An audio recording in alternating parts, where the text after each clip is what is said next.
Bonjour, je m'appelle Denis de Montgolfier, je suis enseignant à Sciences Po en France. The Lab est un documentaire choc qui n'est pour le moment pas visible en Europe. Bien fait.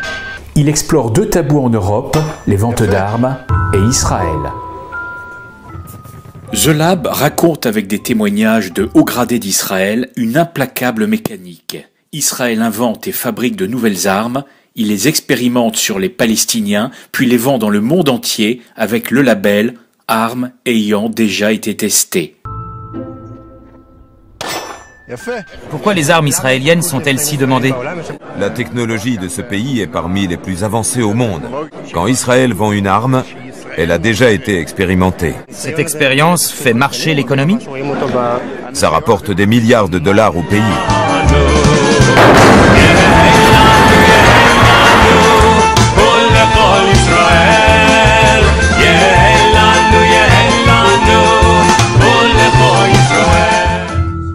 Yotam Feldman est un journaliste israélien qui habite Tel Aviv. Il a travaillé au journal Haaretz. Son documentaire lui a demandé 4 ans de travail. My main objective in the film was to convey a message to people in Israel. I think Israel is in many respects a war economy. That means that the success of the economy and the success of particular people is completely dependent on the testing of weapons in Palestine. Certains disent, c'est mal de vendre des armes. Chacun a son idée. Son film va être difficile à sortir. J'ai rencontré Yotam Feldman à Lyon, où il était de passage. I think in Europe, in many countries, it is very difficult to criticize Israel because legitimate criticism of Israel is understood as some form of anti-Semitism, and it is difficult to actually explain that this is a legitimate political criticism of the Israeli government. And of course also in Israel, people are afraid of these projects. We had the luck of finding people which were brave enough to believe in this project and to put money in it.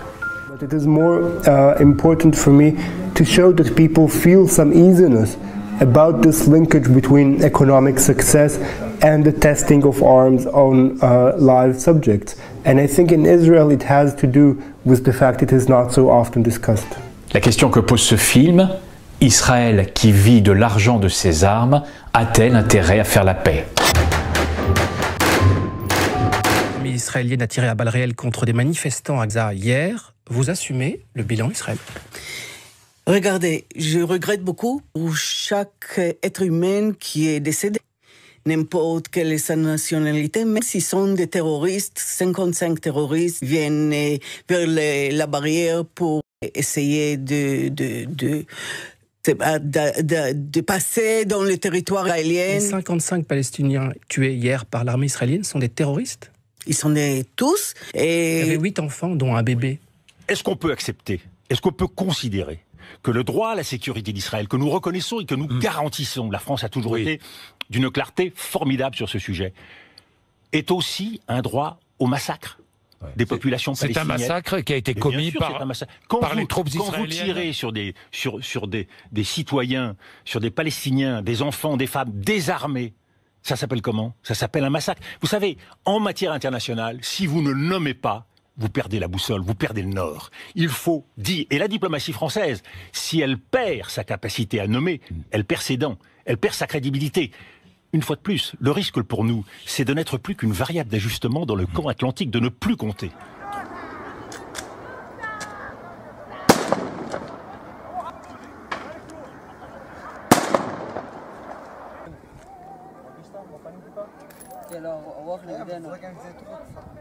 אמצע הכפר, זה חוזר, תשאלתי אותה, זה חוזר. תרגיש שאתה מתחיל להיחנק. זה בכלל לא מעניין. תשאר בקריאה, תשאר בקריאה אחי? ככה. זה רחוק עדיין. ואת יושבת גם חתיכה אחת, נכון? כן. מה אני אומר לך עוד? ברגע שמשה ואני לא מגיעים אחי, הם מתוסכלים. לא הלכו מכאן, הם התקרבו אלינו טיפה יותר.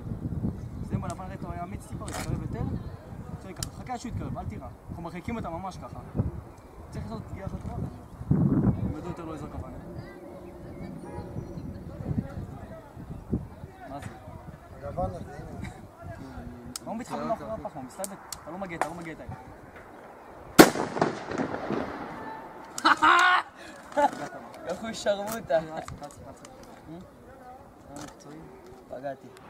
C'est une vidéo qui risque d'accroître encore un peu plus les tensions au Proche-Orient, celle d'un Palestinien à terre, blessé et apparemment achevé par un soldat israélien. Cela s'est passé ce jeudi à Hébron, dans le sud de la Cisjordanie occupée. Pourquoi le soldat a-t-il ainsi ouvert le feu sur un homme qui manifestement ne représentait alors aucun danger? Côté palestinien, on dénonce une exécution, qualifiant les faits de crimes de guerre. Même réaction de la part d'Amnesty International, l'ONG de défense des droits de l'homme, qui a fait remarquer qu'Israël avait, je cite, un long passé d'exécutions extrajudiciaires. Do you understand that for Palestinian people, you living here is an occupation of their land? Yes. Oui. So what? Et alors? I don't have a problem with being Je n'ai pas de problème avec le fait d'être un conquérant. Stick to intimidate others that they wave the Bible and they use this emotional music. Oh, we were 2,000 years in exile and now we finally got back the land. We're a continuation of King David. And to us, we could vomit from this, listening to this, because it's so despicable, because everybody, if you would just follow their lives, the whole state of Israel is breaches all the 10 commandments and everything of the Torah. Because we are Jews. We oppose the existence of the state of Israel. We sympathize, we cry with the people of Palestine in their suffering. And what happens in Palestine? This is what happens in Palestine. We get brutally beaten. These are Israeli soldiers. This is what they do day in and day out. We get arrested, we get brutally beaten, our leaders were assassinated. La terre promise est l'espace compris entre le Nil et l'Euphrate. Ce que le peuple d'Israël pourra établir à l'intérieur de cet espace constituera la réalisation des frontières promises. Ce cadre nous a été donné comme option. Comme il est écrit, tout endroit que la plante de ton pied foulera, à toi, j'en ai fait don. La terre d'Israël englobera tous les autres pays selon une des prophéties. Toute région conquise deviendra terre d'Israël. Est-ce que les Juifs, ou les Judaïens plutôt, étaient exilés par les Romains à 70 après Jésus-Christ? Non, 2000 ans. Il n'y a pas de témoins directs, donc des livres. Je vais à la bibliothèque de l'Université de Tel Aviv. Je ne trouve pas un livre. Vous pouvez imaginer? Un livre. Je me souviens être assez choqué. J'ai cherché. Donc j'arrivais très vite, voir qu'il n'y a pas de travaux sur la population en place. Mais logiquement, si vous voulez, avec un peu de signes que j'ai essayé de gratter ici et là, parce que tout est occulté. Cette population qui n'était pas exilée s'est convertie plus en plus au christianisme. Mais c'est dur. Croire à un fils de Dieu, vous savez, c'est très loin. Hein? Mais, 7e siècle, l'islam arrive, et voilà les grandes conversions. Donc, j'ai commencé à répondre sur la question, qu'est-ce que la population en place, qu'est-ce qui est arrivé en place? Ils sont islamisés. Et voilà, je reçois des lettres des Arabes, des Palestiniens, qui disent « Ah, nous sommes les vrais Juifs !» Bon, j'ai calmé ça. Ils sont mélangés. Chaque occupant, chaque conquérant qui est arrivé en région a laissé son sperme. Vous savez, les soldats, c'est terrible. Et surtout que les Arabes sont venus sans les femmes. Vous comprenez ça? Sur les chevaux. Sans les femmes. Non, je ne rigole pas. Donc, j'ai essayé de dire que non, vous n'êtes pas des ancêtres. Et vos ancêtres ne sont pas les Gaulois ni les Hébreux. Mais les chances qu'un Palestinien aujourd'hui à Hébron sera un descendant de cette ancienne population en place est 1000 fois plus grande que moi. Shlomo Sand, d'origine juive polonaise, sera un descendant de cette population ancienne. Et voilà, j'ai découvert très vite une chose qui était occultée par l'historiographie sioniste, israélienne et mondiale. Why is it a problem for you here to coexist with Israelis? Nous, en tant que Palestiniens, ça ne nous pose pas de problème d'accepter l'existence des Juifs, des Israéliens. Le problème, c'est la façon dont ils se comportent, les projets qu'ils ont pour nos quartiers. Ils veulent changer les noms de nos rues, ils veulent récupérer nos terres, nos maisons, jusqu'à ce qu'on ne soit plus chez nous ici. Ceci ne va pas encourager la paix et certainement pas la vérité et la justice. C'est faux. L'Union européenne devrait avoir honte. אני אומר לך, ביבי, בפורום הכי מצומצם, באמת שגם לא אמור לצאת החוצה.